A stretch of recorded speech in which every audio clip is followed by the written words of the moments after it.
Ancient walls and towers, for this is one of the world's most ancient cities, which now has motorways in its midst. Pathé Pictorial's magic carpet has never taken you to a place where a magic carpet was more appropriate.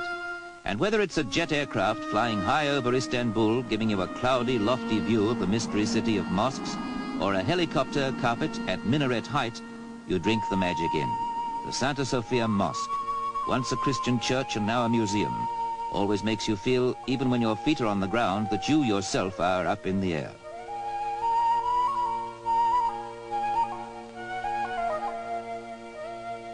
The Golden Horn and the Galata Bridge, where at ferryboat level, they say, you'll meet everyone in the world who deserves to be called a human being, which seems unfair because here it's a man's world. Women are mostly veiled or hidden away. This is the gateway to Asia. This is Europe's last tentative outpost. It shows its ambivalence mainly by male predominance. But Istanbul largely consists of exciting waterways.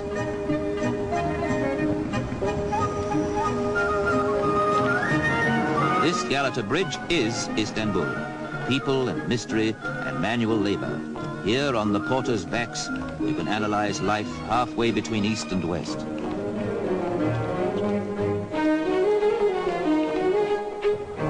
You'll learn the secret of this strange place as readily from the pelican as you will from its mysterious but most hospitable inhabitants.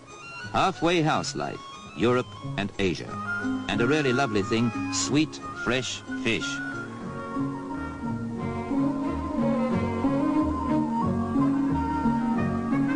Fish from the Bosphorus, and the custom here is to grill it on charcoal. It's a custom that should spread because it's delicious. A curbside barbecue, conceived in the east and happily moving west. Go on, just dig your teeth into that bit of succulence. Or to savor the subtle flavors of the Orient, buy a bread ring and see how different and delightful it tastes. If you're anybody here, you have your shoes shined. They're dusty in 10 minutes' time, but you do it because you're floating on air most of the time in a city that's a million different places, itself split between two continents with only ferry boats threading it across that narrow, exciting waterway that divides us from Asia and dramatically links Russia and the Black Sea with the Mediterranean and the world at large.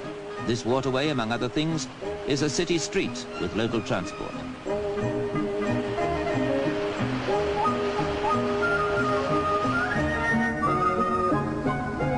What a mix-up of an ancient and a modern city it is. What a smoky beacon at the crossroads of east and west and north and south. What a fascinating series of contradictions and enigmas. Mosques like this crumbled here in earthquakes, and wooden houses were built by Sultan's command to resist such destruction. From on high you can see the hybrid results because some huddled streets survived, while fire in turn cleared acres of wooden buildings for these bold new concepts. Istanbul is a patchwork quilt on the shores of a waterway even more fascinating than it is itself.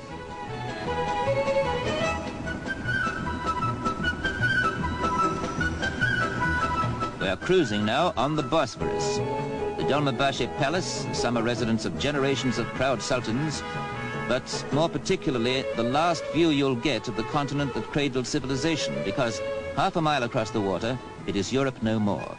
See the walls they built round the last bastion, Byzantium, later to be Constantinople, the Roman Empire's capital, now Istanbul, a city that is more eternal than Rome itself, which though changing, keeps its origins and its essence intact as it grows.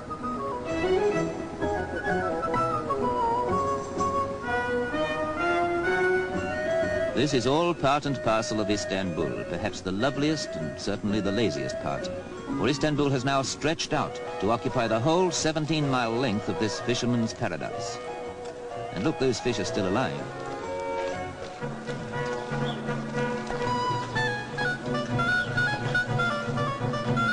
Here you buy blue fish or the famous Bosphorus swordfish slices, and a boy brings round coffee for you as you talk with a stallholder or haggle over the price.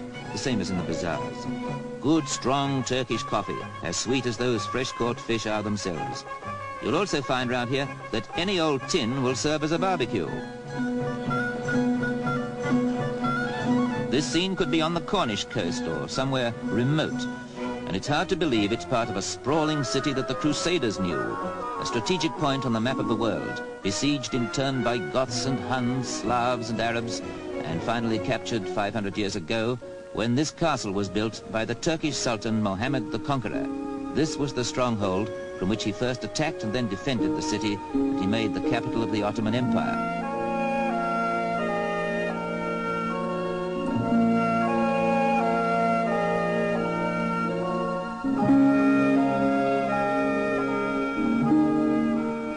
You keep thinking this narrow sea is a river, forgetting it's the frontier between continents, and that the far bank is a land mass stretching to India, Burma, China, and the Pacific Ocean. There's another castle on the Asiatic side, more elegant houses and the sleepy feeling you still get in the south of France. Glide into this haven of peace in the very outskirts of a crowded city.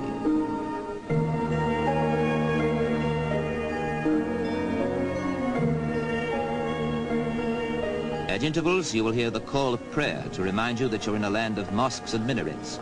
And at intervals, you'll hear the siren of a ship bound for the Black Sea, which is barely 5 miles away.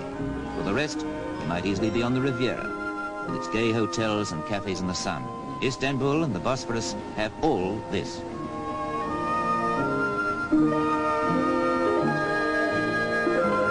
Istanbul and the Bosphorus have mystery too, inscrutable, age-old mystery, somehow symbolized by the Hubble Bubble Pipe.